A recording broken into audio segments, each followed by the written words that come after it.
வணக்கம் மாணவர்களே! இன்றைய பாடத்தில் நாம் தமிழர் வீரம் என்னும் பாடப்பகுதியிலிருந்து இளமை வீரத்தைப் பற்றி பார்க்கப் போகிறோம். இளமை வீரம்.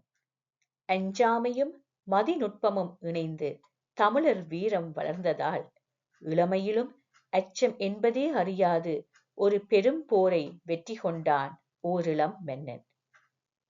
அத்தகைய ஒருவனைப் பற்றி புறநானூற்றுப் பாடல் ஒன்று கூறுகிறது.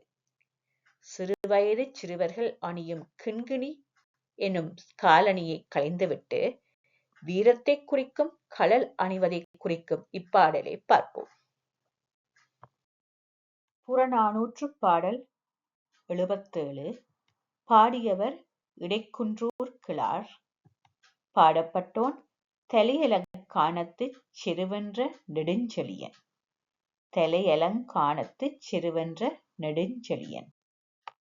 கிண்கிணி களைந்த கால் ஒண்கழல் தொட்டு குடுமி களைந்த நுதல் வேம்பின் ஒண்தளிர் நெடுங்கொடி உழிஞைப் பவரொடு மிலைந்து குறுந்தொடி கலித்தகைச் சாபம் பற்றி நெடுந்தேர் கொடிஞ்சி பொலிய நின்றோன்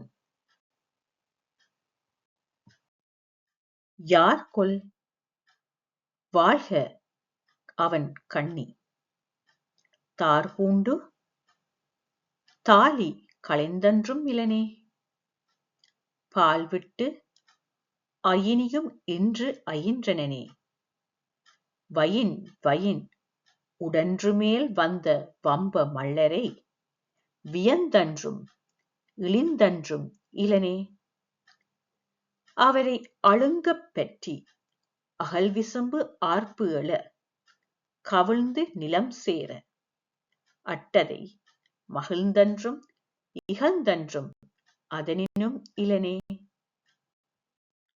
வீரக் கழல் புனைந்து வேப்பங் தளிரைச் சூடி கையிலே வில்லினைக் கொண்டு தேரிலே அழகுற நின்றவன்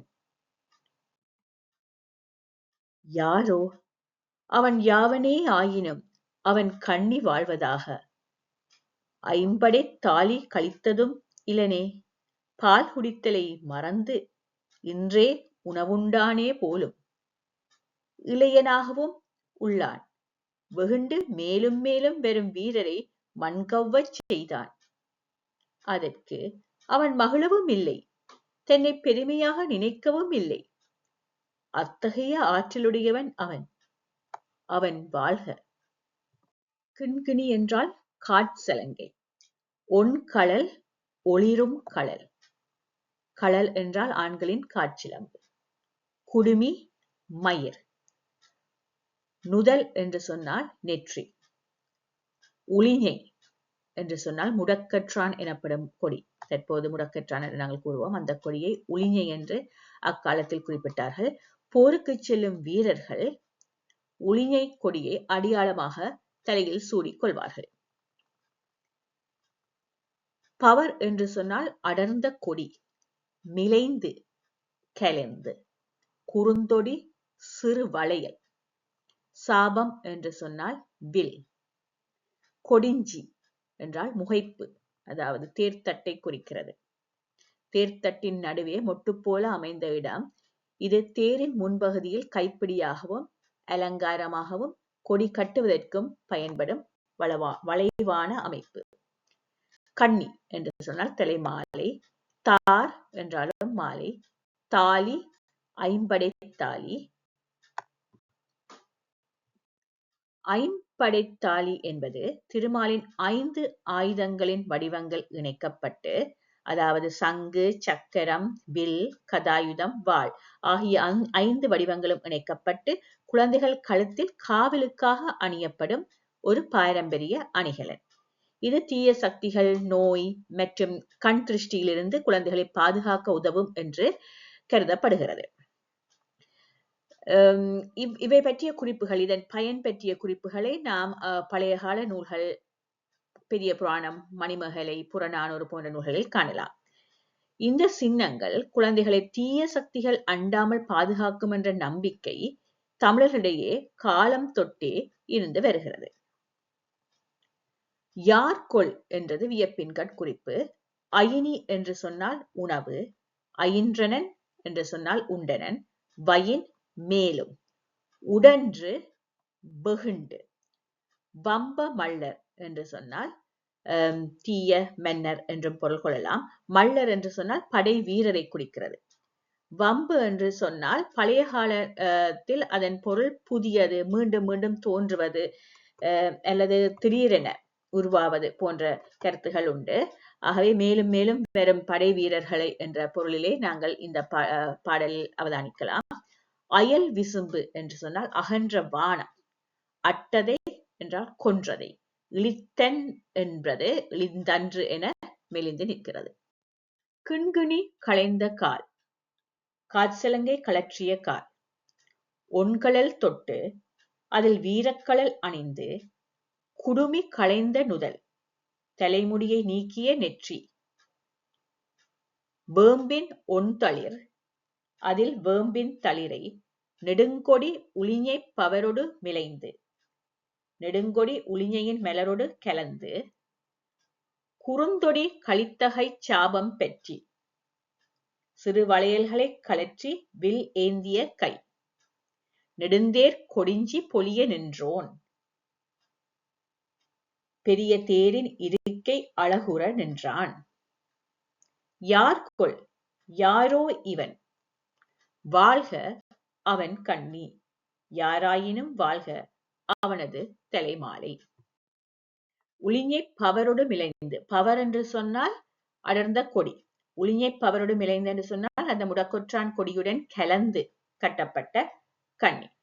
இங்கே பாடல் உளிஞை மலரொடு மிளைந்து என்று கொடுக்கப்பட்டால் நீங்கள் முடக்கொற்றான் கொடியின் மலரோடு, அந்த உளிஞை மலரோடு கலந்து என்று பொருள் கொள்ளலாம். தார் பூண்டு மாலை அணிந்தும் தாலி களைந்தன்றும் இளனே, ஐம்படை தாலியும் கலற்றாமல் இருக்கிறான். பால் விட்டு, தாய்ப்பால் கொடுப்பதை விட்டு இன்றுதான் உணவு உண்டனன் போலும் சிறுவனாய் இருக்கிறான். உடன்று மேல் வந்த வம்ப மள்ளரை மேலும் மேலும் வெகுண்டு போரிட்டு தன்மேல் எதிர்த்து வந்த தீய நோக்குடைய மன்னரைக் கண்டு வியந்தன்றும் இழிந்தன்றும் இளனே, வியப்படையவும் இல்லை இகழவும் இல்லை. அவரை அழுங்கப் பற்றி, அவர்களை இறுகப் பற்றி பிடித்து, அகல்விசும்பு ஆர்ப்பு இழ, அகன்ற வான்வெளியெங்கும் பேராரவாரம் இழ, கவிழ்ந்து நிலம் சேர, தலை குப்புறக் கவிழ்ந்து நிலத்தில் விழ, அட்டதை மகிழ்ந்தன்றும் இகழ்ந்தன்றும் அதனினும் இலனே. கவிழ்ந்து நிலத்தில் விழ கொன்றதை பெரு வெற்றியென்று மகிழவும் இல்லை, அதனையும் விட அவர்களை அவன் இகழவும் இல்லை. அட்டதை என்று சொன்னால் கொன்றதை, கவிழ்ந்து நிலம் சேர அட்டதை, தலை குப்புற கவிழ்ந்து நிலத்தில் விழ கொன்றதை, மகிழ்ந்தன்றும் இகழ்ந்தன்றும் அதனினும் இலனே. பெருவெற்றி என்று மகிழவும் இல்லை, அதனையும் விட அவர்களை அவன் இகழவும் இல்லை. வெற்றி பெற்ற நெடுஞ்செழியன் தேர்தட்டில் நிற்கிறான். புலவர் அவனது தோற்றத்தை வியப்போடு பார்க்கிறார். கிண்கிணியை கழற்றி போட்டு கழல் அணிந்திருக்கிறான். நெற்றியில் புரண்ட மயிரை வெட்டி போட்டு உளிஞை பூக்கலந்த வேப்பமாலை சூடியிருக்கிறான். கையில் கிடந்த காப்பை கழற்றி விட்டு வில் ஏந்தியுள்ளான். பால்மணம் மாறாத பாலன் போன்று இருக்கிறான். இன்றுதான் முதல் பால் குடிப்பதை விட்டு உணவு உண்டிருப்பானோ? கழுத்திலே மாலையோடு ஐம்படை தாலியும் இருக்கிறது. இந்த பொல்லாத மன்னரையெல்லாம் வென்று நிலத்தில் வீழ்த்திவிட்டு மகிழ்ச்சியோ இகழ்ச்சியோ எதுவுமின்றி தேர்தட்டு அழகு பெற நிற்கிறானே, இவன் யாரோ? தமிழகத்தை கடைக்கழக காலத்தில் மூவேந்தரும் 5 வேளிர்குல குறுநில மன்னர்களும் ஆண்டு வந்தனர். பாண்டிய மன்னன் தன் மகன் உரிய பருவமடைய முன்னரே இறந்துபட்டான். தந்தை இறந்ததால் பால்குடி மாறாச் சிறுவன் போன்ற இளைஞன் நெடுஞ்செழியன் மன்னனாக முடிசூட்டினான். உரிய அகவை வரும் முன்னரே முடிசூடி அரசனானான். பாண்டிய அரசை கைப்பற்ற விரும்பிய சோழரும் சேரரும் 5 வேளிர்களுமாக ஒன்று சேர்ந்து 7 மன்னர்கள் இதுதான் அமையும் எனக் கருதி சிறுவன் நெடுஞ்செழியனை எளிதில் வெல்லலாம் என்ற துணிச்சலில் படையெடுத்தனர். இதைச் செவியுற்ற நெடுஞ்செழியன் படைகொண்டு எதிர் சென்று தலையலங்கானல் என்ற இடத்திலே வழிமறித்துப் போரிட்டான். போரில் 7 மன்னரையும் அவர்களது படைகளையும் கொன்றளித்தான். அகவை முதிராத இளமையில் அவன் காட்டிய இந்த பெருவீரம் கரணியமாக தலையலங்கானத்துச் செருவென்ற நெடுஞ்செழியன் என வரலாற்றில் புகழ் பெற்றான். Who is he, standing splendidly, holding onto the ornamental staff of his tall chariot, holding a bow in his hand that has barely lost its tiny bracelets, his legs adorned with bright wool anklets, having shed the childhood anklets, wearing a strand of bright neem sprouts, braided with strands of uligne vine on his hair, tied as a tuft to prevent it from falling on his forehead? Long live his garland! Wearing a garland, he has not removed his boyhood chain yet. Only today he is weaned from milk and begun on solid food. As new warriors come at him with rage, he is not awed. He does not put them down either. Holding them tight, he brings them down to the earth and kills them, causing uproar in the vast sky. He neither rejoices nor thinks that it is a great thing. ஐம்படைத்தாலி என்பது 5 படைக்கருவிகளின் மாதிரிகள் கொக்கப்பட்ட தாலி என்பதை ஏற்கனவே பார்த்திருந்தோம்.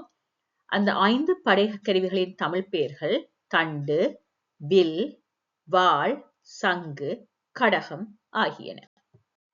தண்டு என்றால் கதாயுதம், தண்டாயுதம் என்று கூறுவோம். தண்டாயுதம், வில், வாள், சங்கு, கடகம். கடகம் என்பது கேடயத்தை குறிக்கிறது. ஆகவே இங்கு தமிழில் 5 படைக்கருவிகளில் தண்டு, வில், வாள், சங்கு, கடகம் ஆகியன குறிப்பிடப்படுகின்றன. முதலில் நான் கூறியிருந்தேன் கதாயுதம், வில், வாள், சங்கு, சக்கரம் என்று சொல்லி இங்கே சக்கரத்துக்கு பதிலாக கடகம் கூறப்படுகிறது, அதாவது கேடயம். இத்துடன் வளர்தமிழ் 12 மாணவர்களுக்கான தமிழர் வீரம் என்ற பாடப்பகுதி நிறைவுற்றது. இந்த பாட நூலிலே உங்களுக்கு கேள்விகள் தரப்பட்டிருக்கின்றன. அவற்றிற்கான பதில்களையும் எழுதி பழகுங்கள்.